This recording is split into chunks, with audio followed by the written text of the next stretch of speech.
تثلیث تثلیث کا عقیدہ یہ ہے کہ الوہیت میں تین جداگانہ اور مستقل الہی اشخاص ہیں: خدا باپ، خدا بیٹا اور خدا روح القدس۔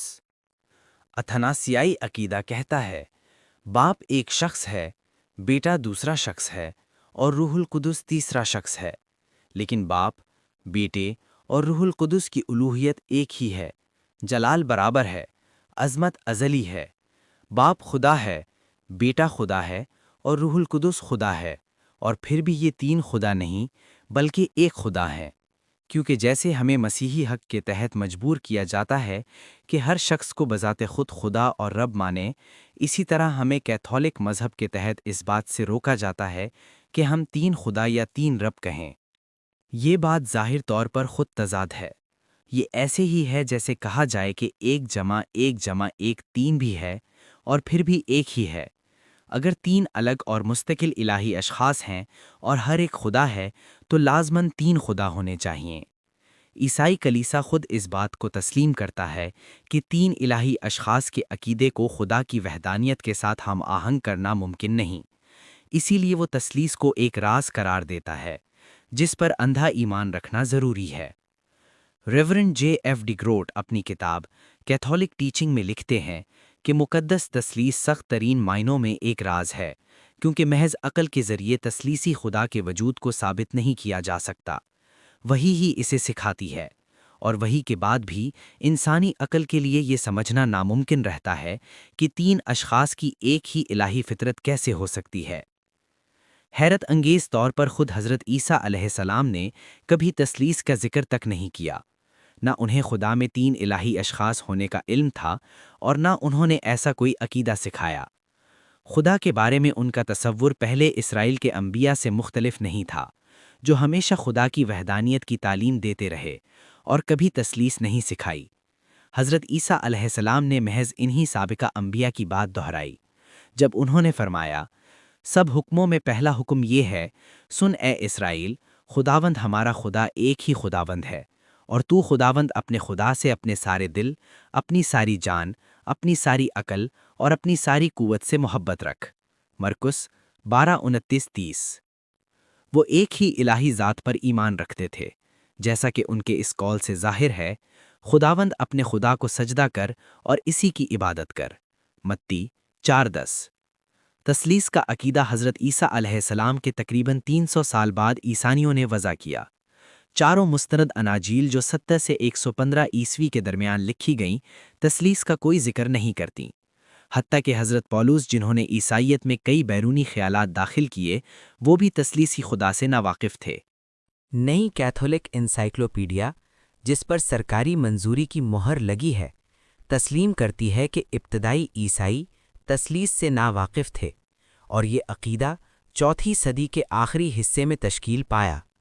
20ویں صدی کے دوسرے نصف میں تثلیث کے راز کی وحی، عقیدے کے ارتقاء اور الہیاتی توضیح کی واضح اور غیر مبہم تشریح کرنا مشکل ہے۔ جب کوئی بغیر کسی قید کے تثلیث کی بات کرتا ہے تو وہ عیسائیت کے آغاز کے دور سے نکل کر 4 صدی کے آخری ربع میں داخل ہو جاتا ہے۔ اسی وقت ایک خدا تین اشخاص میں کا عقیدہ عیسائی زندگی اور فکر کا حصہ بنا۔ اسی انسائکلوپیڈیا میں مزید کہا گیا ہے، ایک خدا تین اشخاص میں کا تشکیل 4 صدی کے آخر سے پہلے عیسائی عقیدے میں مضبوطی سے قائم نہیں ہوئی تھی۔ رسولی باپوں میں اس کے قریب بھی کوئی تصور موجود نہ تھا، لہٰذا تثلیث نہ حضرت عیسیٰ علیہ السلام نے سکھائی، نہ یہ بائبل عہد قدیم یا جدید میں موجود ہے، نہ یہ ابتدائی عیسائیوں کے ذہن و فکر کا حصہ تھی، بلکہ یہ 4 صدی کے آخر میں عیسائی عقیدے میں شامل ہوئی۔ عقلی اعتبار سے بھی تثلیث ناقابل قبول ہے۔ یہ محض عقل سے ماورا نہیں بلکہ عقل کے خلاف ہے۔ تین الہی اشخاص کا تصور خدا کی وحدانیت سے مطابقت نہیں رکھتا۔ اگر تین الگ اشخاص ہیں تو لازماً تین الگ جوہروں کا ہونا ضروری ہے، اور اس طرح تین خدا ثابت ہوتے ہیں۔ اسلام خدا کی سادہ اور واضح وحدانیت کی تعلیم دیتا ہے۔ وہ خدا کے ایسے تصور کو پیش کرتا ہے جو ہر طرح کے جسمانی یا اساطیری تصورات سے پاک ہے۔ وہ اعلان کرتا ہے کہ خدا کا کوئی شریک نہیں، وہ ذات اور جوہر میں ایک ہے، سب اس کے محتاج ہیں اور وہ کسی کا محتاج نہیں۔ کہہ دو وہ اللہ ایک ہے، اللہ بے نیاز ہے، نہ اس نے جنا اور نہ وہ جنا گیا، اور کوئی اس کا ہمسر نہیں۔ سورۃ الاخلاص 112 1 سے 4۔ تمہارا معبود ایک ہی معبود ہے، اس کے سوا کوئی معبود نہیں، وہ نہایت مہربان، نہایت رحم والا ہے۔ البقرہ 2 آیت 163 164۔ اللہ، اس کے سوا کوئی معبود نہیں، وہ زندہ ہے، قائم رہنے والا ہے۔ البقرہ 2 آیت 255۔ حضرت عیسیٰ علیہ السلام کی الوہیت۔ عیسائیت کا دوسرا عقیدہ حضرت عیسیٰ علیہ السلام کی خدائیت یا گاڈ ہوڈ ہے۔ اتھاناسیائی عقیدہ بیان کرتا ہے، مزید برآں ابدی نجات کے لیے یہ ضروری ہے کہ انسان ہمارے خداوند یسوع مسیح کے اوتار یا انکارنیشن پر بھی درست طور پر ایمان رکھے۔ عیسائی، چاہے رومن کیتھولک ہوں یا پروٹسٹنٹ، یہ عقیدہ رکھتے ہیں کہ حضرت عیسیٰ علیہ السلام ازل سے خدا ہیں اور تثلیث کے دوسرے اقنوم یعنی سیکنڈ پرسن ہیں، اور تقریباً 2000 سال پہلے انہوں نے انسانی جسم میں ظہور کا انتخاب کیا اور کنواری مریم سے پیدا ہوئے۔ کیتھولک ٹیچنگ کے مصنف حضرت عیسیٰ علیہ السلام کی الوہیت کے بارے میں یوں لکھتے ہیں، مسیح کی الوہیت کے بارے میں یہ تعلیم، جو صحیفے کے بہت سے مقامات پر پائی جاتی ہے، ہمیشہ کلیسا کی طرف سے کیتھولک ایمان کی اہم ترین سچائیوں میں سے ایک کے طور پر پیش کی جاتی رہی ہے۔ نائکیا کی کونسل، جو مظالم کے بعد پہلی عالمی کونسل تھی، نے آریوس کی سختی سے مذمت کی، جو یہ دعویٰ کرتا تھا کہ مسیح خدا نہیں بلکہ ایک مخلوق ہے۔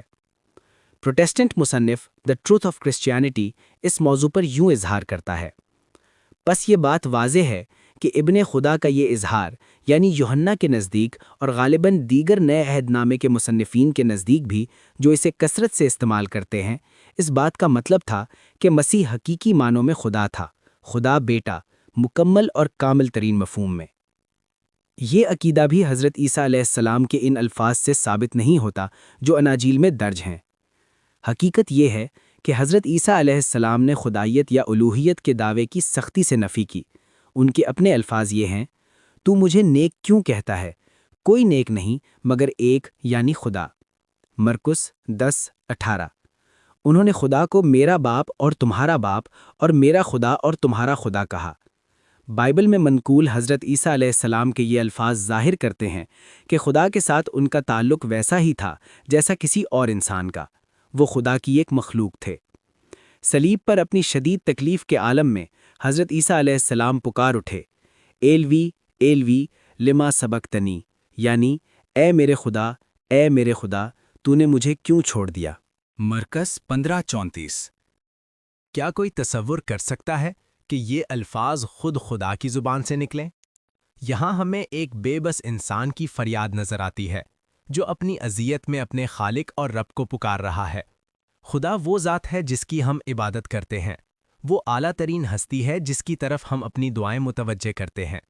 ہم یہ تصور نہیں کر سکتے کہ خدا کسی سے دعا مانگے، مگر حضرت عیسیٰ علیہ السلام کے بارے میں اناجیل میں لکھا ہے، اور لوگوں کو رخصت کرنے کے بعد وہ دعا کرنے کے لیے اکیلا پہاڑ پر چلا گیا، اور صبح سویرے ابھی اندھیرا ہی تھا، وہ اٹھ کر نکلا اور ایک ویران جگہ میں گیا اور وہاں دعا کرنے لگا۔ مرقس 1:35۔ اور وہ بیابان میں الگ ہو کر دعا کیا کرتا تھا۔ لوکا 5:16۔ حقیقت یہ ہے کہ حضرت عیسیٰ علیہ السلام نے کبھی اپنے آپ کو خدا قرار نہیں دیا، بلکہ صرف خدا کا نبی یا رسول بتایا۔ وہ ایک انسان تھے جن پر خدا نے اپنی وحی نازل کی تاکہ وہ دوسرے انسانوں کی رہنمائی کریں۔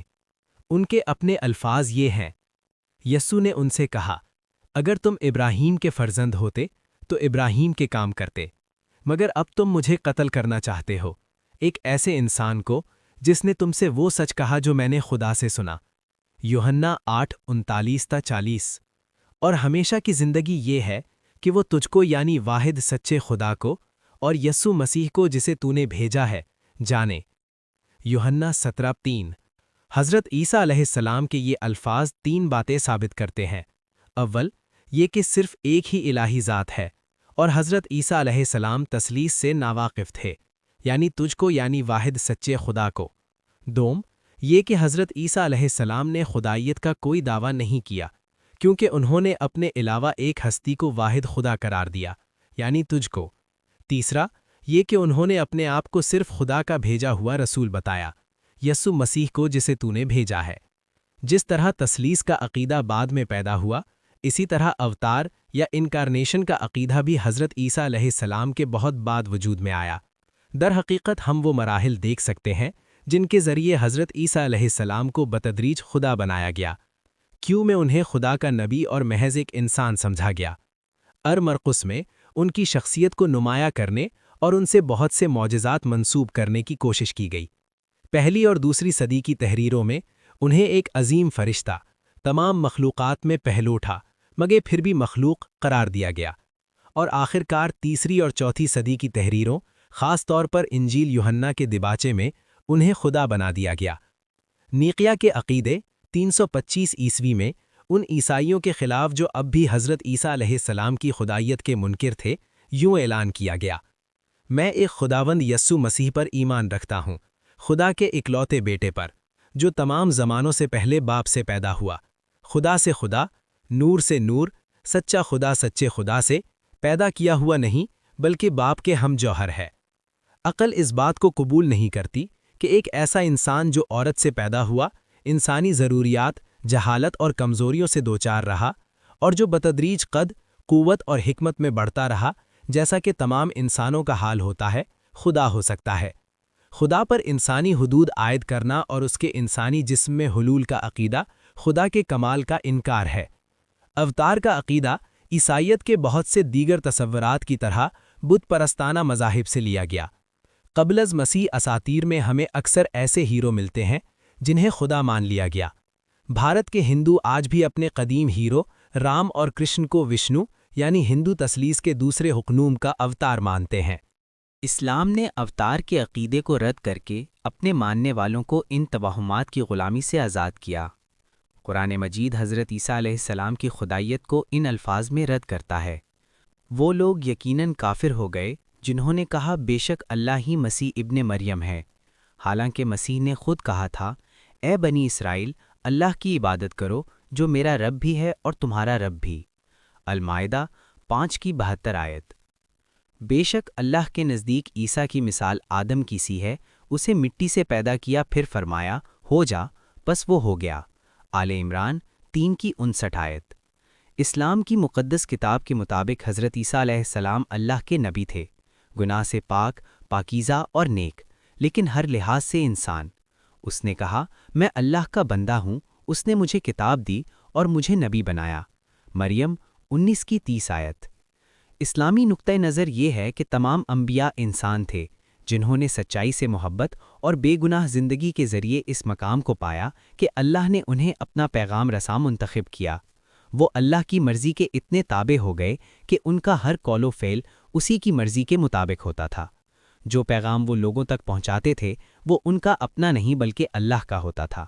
اللہ اپنا کلام ان تک پہنچاتا تھا تاکہ وہ اپنی زندگیوں کو اس کے مطابق ڈھالیں اور دوسرے انسانوں کے لیے نمونہ بن جائیں۔ حضرت محمد صلی اللہ علیہ وسلم نے فرمایا: میں تو تم ہی جیسا ایک انسان ہوں، میری طرف وحی کی جاتی ہے کہ تمہارا معبود ایک ہی معبود ہے، لہٰذا اسی کی طرف سیدھا راستہ اختیار کرو اور اسی سے بخشش مانگو۔ القرآن 41:6 آیت۔